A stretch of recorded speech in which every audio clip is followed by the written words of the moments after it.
Hello. कैसे हैं आप सभी? पूरा उम्मीद है और विश्वास है कि आप सभी जो हैं स्वस्थ होंगे, मस्त होंगे, तंदुरुस्त भी होंगे और साथ ही साथ आप अपनी परीक्षाओं की बेहतर तैयारी के लिए मेहनत भी कर रहे होंगे। आज की यह क्लास जो है क्लास 12th के इंग्लिश और वो भी पोएट्री सेक्शन का चैप्टर नंबर जो है 6 है। जिस चैप्टर का नाम क्या है? तो चैप्टर का नाम है भाई the soldier. The soldier chapter को जो है हमनी के आज के इस क्लास में बउआ वाला भाषा में पढ़ेंगे।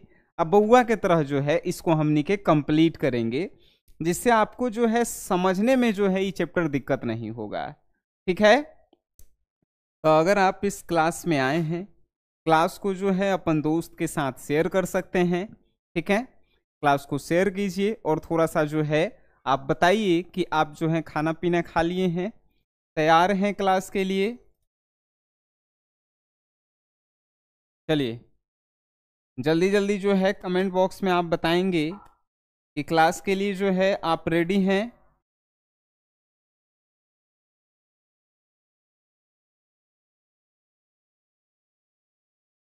चलिए बता दिए बालक। गुड।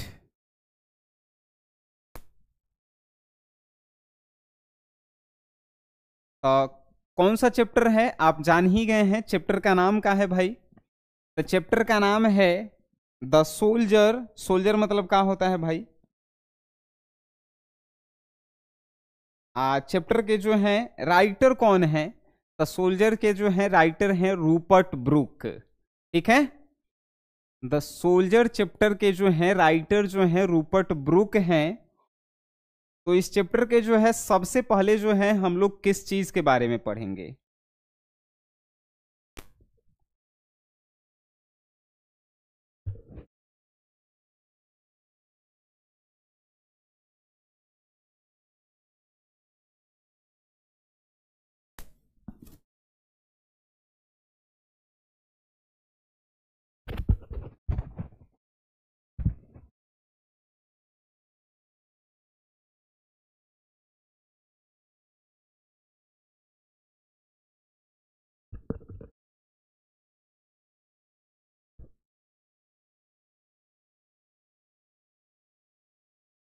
हम्म,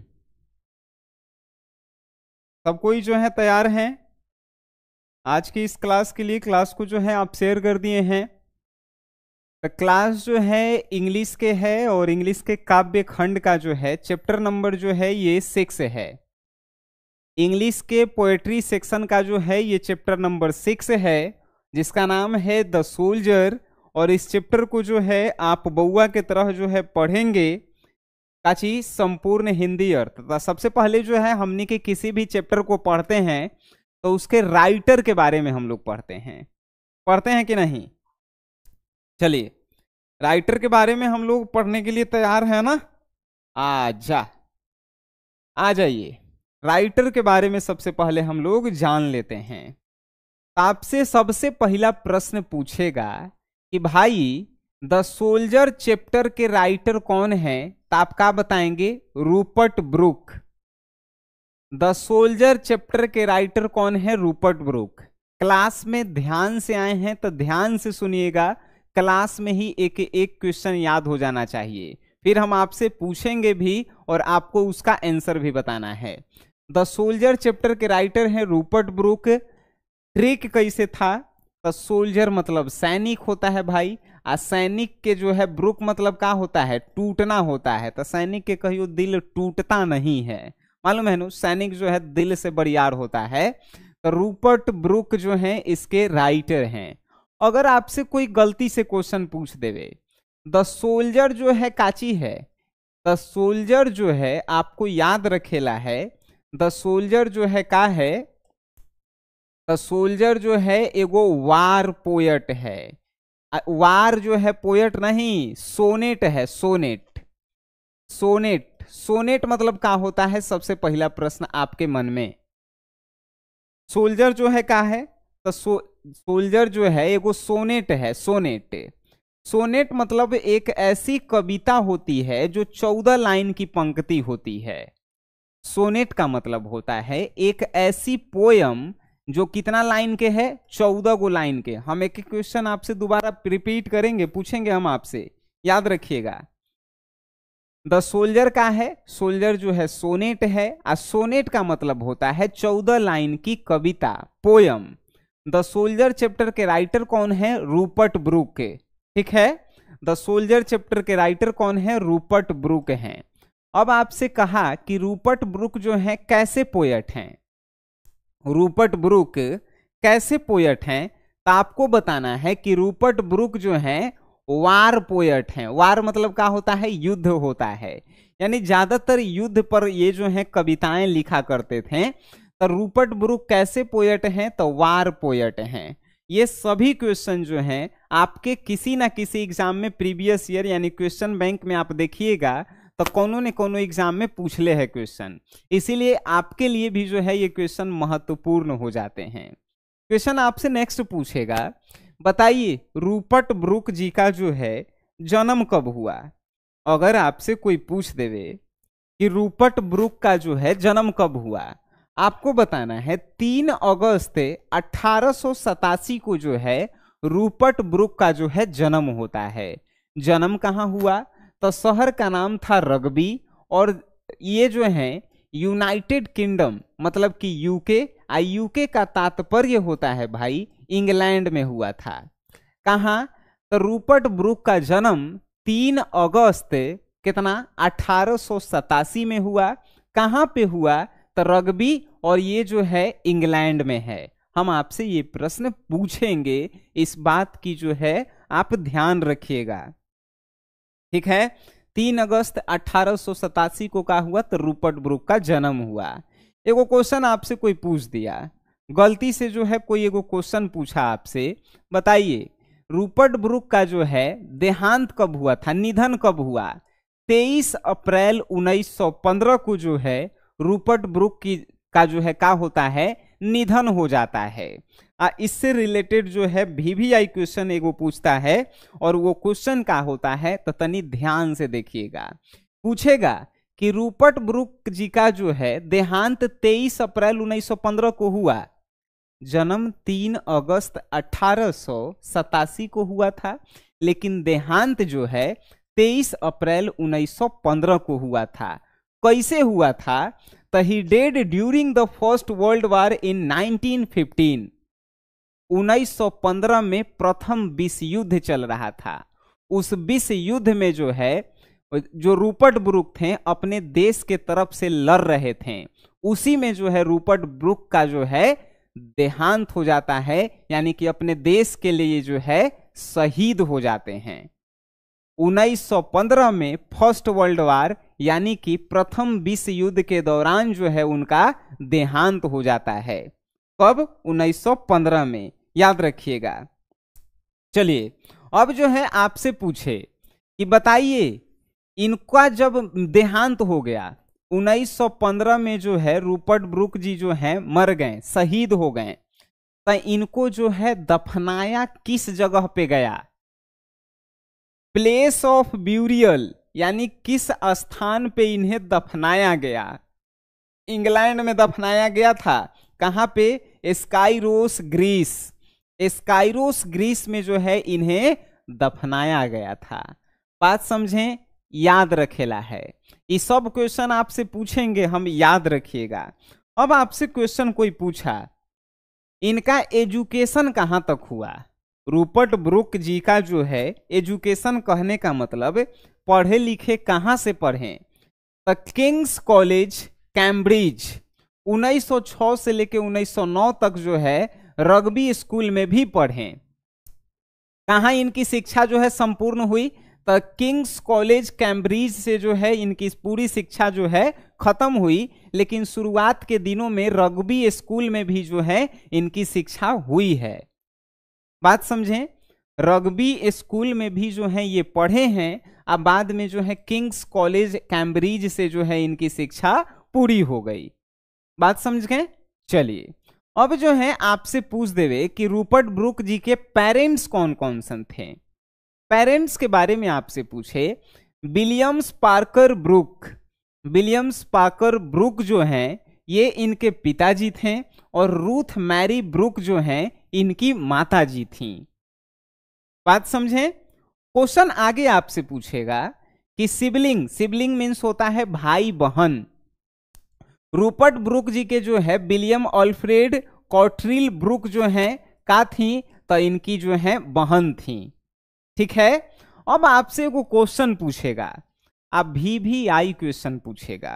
अच्छा, आपके मन में एगो प्रश्न जो है आ रहा होगा, जो हो सके लाजे लिहाजे आप नहीं पूछ रहे होंगे, सर इसको जो है आप व्हाइट में लिखें, इसको रेड में आप लिखे हुए हैं, यहाँ पे इसको आप रेड में लिखे हुए हैं और बाकी सबको व्हाइट में लिखे हुए हैं, इसका तात्पर्य क्या है? ये अगर रेड में लिखा हुआ है तो 2025 के लिए जो है डायरेक्ट वीवीआई होता है। बात समझें। इसका पीडीएफ नोट्स जो है आपको एसजीएस क्लासेस एप्लीकेशन पे मिल जाता है। आपको जो है ऑलरेडी मिल गया होगा जिन लोगों ने कोर्स ले रखा होगा। ठीक है, कमेंट बॉक्स में बताइए जिन लोगों ने भी आर्ट्स का कोर्स लिया है या साइंस का लिया है या हिंदी इंग्लिश का कोई भी कोर्स लिए हैं, उनको पीडीएफ मिला है कि नहीं। इस चैप्टर का राइटर से ऑब्जेक्टिव सब्जेक्टिव सब जो है मिला है ना आपको। चलिए, जो नए लोग हैं उनको आप बता दीजिएगा कि कहां से लेना है। हमने के अभी आते हैं। अब जो है एगो सबसे बढ़िया नोट करके यहां पे हम लिखे हैं, the handsomest young man in England WB Yeats. Rupert Brooke ji जो हैं इंग्लैंड के सबसे सुंदर लड़का माने जाते थे। इंग्लैंड के सबसे सुंदर लड़का जो है कौन थे? सबसे यंग मैन, सबसे सुंदर इंग्लैंड के लड़का उन्हें कौन कहा था? तो WB ईट्स जो है उन्हें कहे थे। यानी WB ईट्स के नजर में इंग्लैंड के सबसे सुंदर लड़का कौन थे? रूपर्ट ब्रुक थे। याद रखिएगा, इंग्लैंड के सबसे सुंदर लड़का कौन थे? तो कौन थे भाई? रूपर्ट ब्रुक थे। आई बात कौन कहले था? तो WB ईट्स जो है कहे थे। बात समझ गए। चलिए, अब जो है राइटर से रिलेटेड इतना सब कुछ आप पढ़ लिए। आपको जो है अब हम आगे इसी से रिलेटेड प्रश्न पूछेंगे। एक बार आप गौर से देख लीजिए, प्रश्न जो है तुरंत पूछे जा रहे हैं हम आपसे। आप नहीं बताएंगे तो फिर समझिएगा आप। जल्दी जल्दी बताइए। सब कोई जो है अब आगे प्रश्न इससे पूछा जाए, प्रश्न पूछे तो हाथ उठाइए आपकी, सर पूछिए, ये सब तब बउआ वाला बातें हैं। चलिए, अब जो है हम प्रश्न आपसे पूछते हैं। आ जाइए सर, मजा आना चाहिए आपको। चलिए, प्रश्न पूछ दिए हम। प्रश्न नंबर 1 है मेरा कि रूपर्ट ब्रुक का जो है, रूपर्ट ब्रुक, ठीक है, रूपर्ट ब्रुक जो है इनका जो है देहांत कब हुआ? डेड, डेड बताइए, डेड, देहांत कब हुआ? डेट बताना है, डेट। चलिए, रूपर्ट ब्रुक जी का जो है देहांत कब हुआ?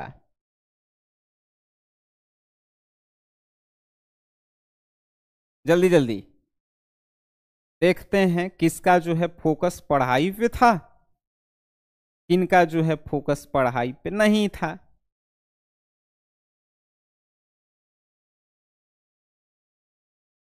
चलिए, 23 अप्रैल 1915 को दिलबर नामक बालक जो है बताया है। 23 अप्रैल 1915 को जो है इनका जो है देहांत हो गया था। 23 अप्रैल 1915 को। बात समझें, यहां जो है देख लीजिए, 23 अप्रैल 1915 को सबसे पहले जो है दिलबर नामक बालक जो है बताया था। अब जो है आपसे इसी से रिलेटेड प्रश्न है कि रूपर्ट ब्रुक जी का जब देहांत हुआ था तो उस समय जो है कौन सा युद्ध चल रहा था? इंग्लिश में बताना है। कौन से वार के समय जो है रूपर्ट ब्रुक जी का जो है देहांत हो जाता है? बताइए उस समय कौन सा वार हो रहा था? बताइए जब उनका देहांत हुआ तो कौन सा वार उस समय हो रहा था?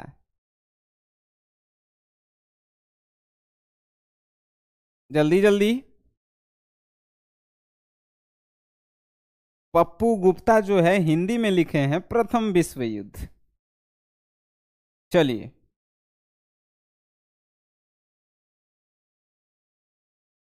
बहुत बढ़िया। प्रथम जो है फर्स्ट वर्ल्ड वार जो है, फर्स्ट वर्ल्ड वार जो है, world war, first world war के समय जो है इनका देहांत हुआ था 23 अप्रैल 1915 को। आपसे जो है नेक्स्ट प्रश्न हम पूछ रहे हैं कि रूपर्ट ब्रुक जो हैं, रूपर्ट ब्रुक, इनको जो है सबसे हैंडसम व्यक्ति कहा गया था। रूपर्ट ब्रुक को जो है सबसे हैंडसम व्यक्ति इंग्लैंड का कहा गया था। ठीक है, वो कौन कहा था? रूपर्ट ब्रुक जी को जो है इंग्लैंड के सबसे जो है क्या कहा गया था? सबसे क्या कहा गया था? तो सबसे हैंडसम यानी सबसे सुंदर यंग मैन कौन कहा था? जल्दी जल्दी बताइए। सबसे सुंदर जो है यंग मैन कौन कहा था? आपके जो है आंसर जो है आंख मूंद के आ रहे होंगे, काची आ रहे हैं। चलिए बहुत बढ़िया, चलिए गुड। रागिनी मेहता जो है बड़ी बढ़िया बताई है आंसर, WB ईट। सब कोई को जो है राइटर से रिलेटेड कंप्लीट हो गया तो हाथ उठाइए, अब हमनी के चैप्टर को आगे पढ़ेंगे। राइटर से रिलेटेड सब चीज जो है कंप्लीट है तो हमनी के आगे पढ़ेंगे। है कंप्लीट? चलिए गुड। अब चैप्टर को हम लोग पढ़ें। एक क्वेश्चन आपसे पूछेगा, सोनेट जो है कितने लाइन का होता है? सोनेट कितने लाइन का होता है तो आप बता पाएंगे सर? चलिए वेरी गुड। सोनेट कितने लाइन का होता है ये आप बता पाएंगे ना? आपसे कोई क्वेश्चन पूछ दिया कि रूपर्ट ब्रुक जो है कैसे कवि हैं, रूपर्ट ब्रुक जो है कैसे कवि हैं, ये भी आप बता पाएंगे ना? तो सोनेट देखिए 14 लाइन के होता है, और रूपर्ट ब्रुक जो है वार पोएट हैं। वार मतलब कि युद्ध है, युद्ध पे ज्यादा वो कविताएं लिखते थे, वार पोएट थे। ठीक है, चलिए हमनी के आगे अब आते हैं कविता पे। कविता हमनी के पढ़े अब। चलो गुड, समझदारी तुम लोगों में कूट कूट के भर गया है। अब जो है आपकी परीक्षाएं जैसे जैसे नजदीक आ रही है, आप जो है उतना ही जो है मेंटली स्ट्रांग बन रहे हैं। याद रखिएगा आपकी परीक्षाओं में जो है मात्र 6 महीना बचा हुआ है, और जनवरी जब स्टार्ट हुआ था तो आप उस समय जोश जोश में अपने आप से कसम भी खाए थे कि अब की बार के टॉपर लिस्ट में मेरा नाम होना चाहिए। और अगर आप उसको भूल रहे हैं तो 6 महीना बचल है, फिर से याद कर लीजिए। ठीक है, नहीं तो फिर अगला साल आ जाएगा, आप कुछ नहीं कर पाएंगे। आइए पढ़ते हैं हमनी के। चलिए देखिए क्या लिखल है, if I should die think only this of me. इसको थोड़ा सा अगर हम बड़ा कर लें, चलो तो और जो है तुम लोगों को दिखाई देगा। क्या लिखल है, if I should die think only this of me. इफ मतलब यदि होता है, डाई मतलब मरना होता है। यदि मैं मर जाऊं, थिंक ओनली दिस ऑफ मी, तो मेरे बारे में सिर्फ इतना ही सोचना।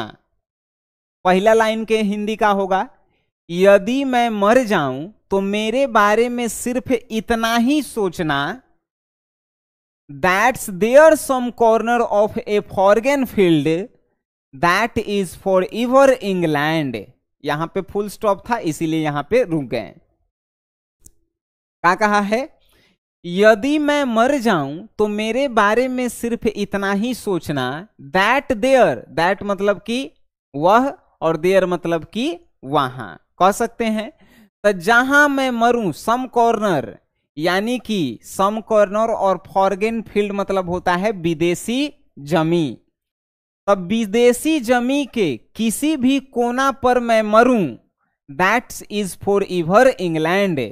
तब वो विदेशी जमीन जो है इंग्लैंड का हो जाएगा। लेखक रूपर्ट ब्रूक का कह रहे हैं, सुनिएगा तनी ध्यान से। वो कह रहे हैं कि यदि मैं मर जाता हूं तो मेरे बारे में सिर्फ इतना ही सोचना कि विदेशी जमी के किसी भी कोना पे मैं मरूंगा तो वो कोना जो है किसका हो जाएगा, इंग्लैंड का हो जाएगा। ठीक है, लेखक कह रहा है कि अगर मैं मर जाता हूं युद्ध करते करते, विदेश के कोनो जमीन पे मरूंगा तो जहां पे मैं मरूंगा वो जमीन जो है इंग्लैंड का हो जाएगा।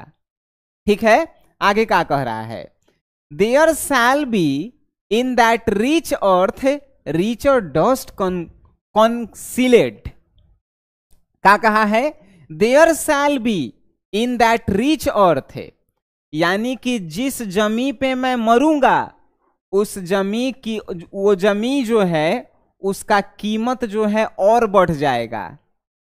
लेखक क्या कह रहा है कि मैं जिस जमीन पे मरूंगा, जिस धरती पे मरूंगा उसकी कीमत जो है और बढ़ जाएगी, क्योंकि उस धूल कण में जो है कंसीलेड मतलब कि मुझे दफनाया गया होगा। देखिए रूपर्ट ब्रूक अपने देश से कितना ज्यादा प्रेम कर रहे हैं कि वो कह रहे हैं कि यदि मैं मर जाता हूं और विदेश के किसी भी कोना में मैं मरूंगा और तो वो कोना इंग्लैंड का हो जाएगा। There shall be rich earth, और वो धरती जिस जहां पे मैं मरूंगा, जहां पे मेरा मुझे दफनाया जाएगा, उसका कीमत जो है और बढ़ जाएगा। ठीक है, यानी वो और रिच हो जाएगा। ए डस्ट हुम इंग्लैंड बोर, यानी कि लेखक कह रहा है कि इंग्लैंड के धूल कणों से ये मेरा जो है बॉडी बना हुआ है। सेपेड मेड अवेयर, इंग्लैंड के धूल कणों से ये जो है मेरे शरीर का आकार बना हुआ है। सेपेड मेड वेयर, इंग्लैंड के धूल कणों से मेरे इस शरीर का जो है आकार बना हुआ है। ये कौन कह रहा है, रूपर्ट ब्रूक कह रहे हैं। Gave once her flower to love her way to roam, यानी कि इंग्लैंड ने मुझे वो फूल दिया है जिससे मैं प्रेम करता हूं। गिव मतलब कि देना यहां पे। तो कह रहा है लेखक कि इंग्लैंड ने मुझे वो फूल दिया है जिससे मैं प्रेम करता हूं। Her way to Rome, her way to roam, यानी कि उसने मुझे वो फूल दिया है जिससे मैं प्रेम करता हूं, जो हमारे दिल में जो है वास करता है। ए बॉडी ऑफ इंग्लैंड से, और ये शरीर का हर एक बॉडी जो का कण कण जो है इंग्लैंड का दिया हुआ है। ए बॉडी ऑफ इंग्लैंड, ये शरीर जो है इंग्लैंड का बनाया हुआ है। कौन कह रहे हैं, रूपर्ट ब्रूक। ब्रेथिंग इंग्लैंड से एयर, और मैं इंग्लिश हवाओं से मतलब कि इंग्लैंड की हवाओं से ही जो है सांस लेता हूं। ब्रेथिंग मतलब सांस लेना। मेरा जो शरीर है वो इंग्लैंड की हवाओं से ही जो है सांस लेता है। वॉशेड बाय द रिवर, और इंग्लैंड की नदियों में ही जो है मुझे नहवाया गया था। मेरे शरीर को इंग्लैंड के नदियों में ही जो है धोया गया था। Blessed by sun of home, और इंग्लैंड में जो सूर्य उगता था, सूर्य, वो सूर्य जो है मुझे आशीर्वाद दिया है। ब्लेस्ड मतलब आशीर्वाद दिया है। बात समझे, नहीं समझे तो एक बार और ध्यान से सुनिएगा। हम कहे थे कोई भी टीचर से पढ़िए, ऐसा पढ़िए कि क्लास में ही आपको याद हो जाना चाहिए। आइए फिर से। If I should die think only this of me, यानी यदि मैं मर जाऊं तो मेरे बारे में सिर्फ इतना ही सोचना। That there some corner of a foreign field that is for ever England, यानी मैं विदेशी जमी के किसी भी कोना में मरूं, वो कोना जो है किसका हो जाएगा, हमेशा के लिए इंग्लैंड का हो जाएगा। There shall be in that rich earth और रिचर डस्ट कंसीलेड, यानी जहां मैं मरूंगा, जहां जिस धरती पे मुझे दफनाया जाएगा, वो धरती जो है उसका कीमत और भी बढ़ जाएगा, क्योंकि उस धरती में मुझे दफनाया गया होगा।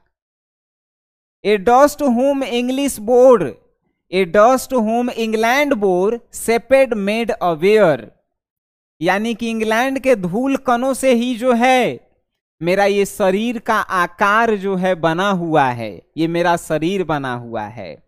Gave once her flowers to love her way to roam, यानी कि इंग्लैंड ने मुझे वो फूल दिया है जिससे मैं प्यार करता हूं, her way to roam a body of England से, और मेरे शरीर का हर एक कण जो है इंग्लैंड के धूल कणों से बना हुआ है। ब्रेथिंग इंग्लिश एयर, मैं इंग्लैंड की हवाओं से ही जो है सांस लेता हूं। वॉशेड बाई देयर रिवर, और मैं इंग्लैंड की नदियों में जो है स्नान किया हूं। Blessed by sun of home, यानी जहां इंग्लैंड में सूर्य उदय होता है वो मुझे आशीर्वाद दिया है। बात समझ गए? तब बोलो हाँ। हाथ उठाओ सब जल्दी जल्दी। यार ये सब तो बउआ वाला था सर, समझ गए? समझ गया सब? हाथ उठाइए जल्दी जल्दी भाई, जल्दी जल्दी। इंग्लिश आसान बाटे, बस समझावे वाला मास्टर तनी मनी जबरदस्त होके के चाहिए, हमारा जैसा नहीं होना चाहिए, हमनी के तो अभी लड़का हैं। चलिए आगे हमनी के पढ़े। चलिए गुड, चलिए आ जाइए सर। बहुत बढ़िया, सबको जो है समझ में आ रहा है, इस बात की जो है मुझे खुशी है। धन्यवाद मेरे शिकारियों। देखिए आगे कह रहा है लेखक, and think this heart all evil shed away, और सोचना कि मेरे दिल में जो बुराइयां हैं वो सभी बुराइयां जो है मुझसे दूर चली जाए। क्या कह रहा है लेखक? और सोचना ये मेरे दिल में जो सभी बुराइयां हैं वो मुझसे दूर चली जाए। A pulse in the internal mind no less, और मेरे जो है अंदर, मेरे धड़कन में जो है अच्छी सोच है, वो सोच मुझसे कभी दूर ना हो। No less, a pulse in the internal mind, यानी जो मेरे मन में जो है अच्छी बातें चल रही हैं इंग्लैंड के लिए, वो मुझसे कभी दूर ना हो। लेखक आगे कह रहा है, give somewhere back the thoughts by England given, और जो इंग्लैंड ने मुझे सोचने की शक्ति दी है उसे मैं वापस लौटा कर जाऊंगा। Give somewhere back the thoughts by England given, और जो इंग्लैंड ने मुझे सोचने की शक्ति दी है मैं उसे वापस लौटाऊंगा। हर साइट्स एंड साउंड, और जो इंग्लैंड ने मुझे चारों तरफ से सुनने की आवाजें जो दी है वो भी इंग्लैंड की आवाजें मैं वापस करके जाऊंगा।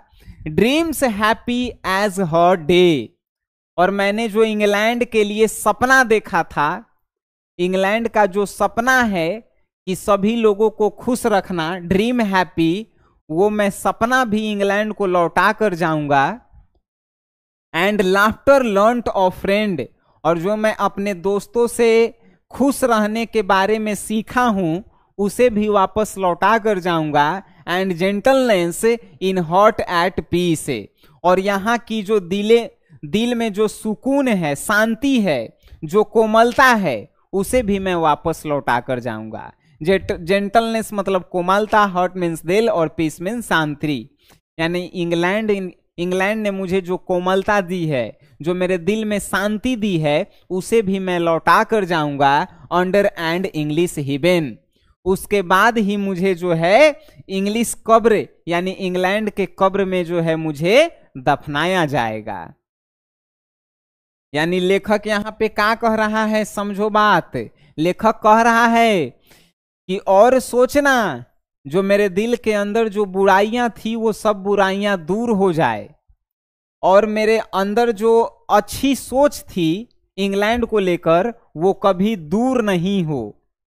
Give somewhere back the thoughts by England given, और इंग्लैंड ने जो मुझे सोचने की शक्ति दी है उस सभी को मैं लौटा कर जाऊंगा। जैसे कि इंग्लैंड ने मुझे जो अपनी चारों तरफ की आवाजें सुनाई है, अच्छी अच्छी आवाजें, मैं उसे भी लौटाऊंगा। और इंग्लैंड ने ड्रीम हैप्पी, इंग्लैंड ने जो सपना देखा है लोगों को खुश रखने का, मैं उसे भी वापस लौटा कर जाऊंगा। And laughter learn of friend, England के दोस्तों ने मुझे जो हंसना सिखाया है उसे भी मैं वापस लौटा कर जाऊंगा। एंड जेंटलनेस इन हॉट एट पीस, और इंग्लैंड ने जो मुझे दिल में सुकून और कोमलता दी है उसे भी लौटा कर जाऊंगा। उसके बाद ही मुझे जो है इंग्लिश कब्र यानी इंग्लैंड के कब्र में दफनाया जाएगा। ठीक है, तो ये जो है पूरी कविता रही। हमें उम्मीद है कि आप लोगों को समझ में आया होगा। चलिए हाथ उठाइए। The soldier chapter completed. The soldier chapter complete हो गया मेरे शिकारियों। सभी लोग जो हैं खुश हैं। The soldier chapter is completed my dear, you all is understand. चलिए गुड, बहुत बहुत जो है आप लोगों को शुभकामनाएं और बधाई। एक और चैप्टर जो है हमने के खत्म कर दिए। चलिए और कुछ हो? इसका नोट्स जो है आपको मिल गया है ना बालक? जो लोग नए जुड़े हैं उनको बता दीजिएगा कि प्ले स्टोर से SGS क्लासेस जो है ऐप डाउनलोड करने के लिए। ठीक है, आप लोग अपन ऑफलाइन क्लास में जो जब जाते हैं तो लइकन से बतावल कीजिए कि यारे इंग्लिश हिंदी आसान भाषा में भी पढ़ाई होता है कहीं पे, तो तोनी के तो किसी को बताइबो नहीं करता होगा कि ये एगो सनी सर पढ़ाते हैं, तनी मनी देख लेना। सब बताता है सब्जी क्लास में। जो लोग ऑफलाइन क्लास में अपन जाता है सब, वो सब बताता है सब मेरे बारे में? नहीं बताता होगा। सब हम लिख के दे रहे हैं, काहे कि सब जलता है सब हमारा से। कौनो देखना नहीं चाहता है कि सनी सर तरक्की करस। जा सच्चे बात है, एगो दोस्त जो है दूसरे दोस्त को नहीं देखना चाहेगा कि दूसरा दोस्त तरक्की करे। अब हमर दोस्त तो हनिए के नु है सब, जाए दीजिए, कोनो बात नहीं। चलिए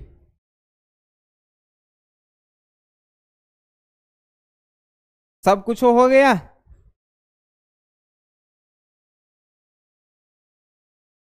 चलिए गुड।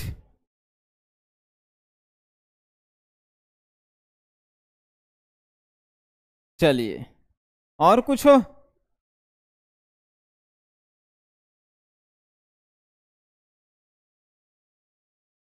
चलो तब समझदार है सब, सब कोई बताया है सब। अ, सब कोई बताया है सब, लेकिन दो चार गो है सब जो नहीं बताता है सब। क्या कीजिएगा, सब कोई जो है बढ़िया दोस्त नहीं होता है। चलिए और कुछ हो जो दिक्कत नहीं होगा आपको। ठीक है, हमनी के जो है अब मिलेंगे कल है नए क्लास में। आज के लिए तो इतना ही था। आप लोग जो है मेहनत कीजिए और इसका जो है ना ऑब्जेक्टिव कल है हमनी के करेंगे। बात समझ गए? ऑब्जेक्टिव कल के क्लास में करेंगे। तो आप लोग जो है मिलते हैं हमनी के नेक्स्ट क्लास में। तब तक के लिए आप सभी को जो है शुभ रात्रि, good night, tata, bye bye, धन्यवाद।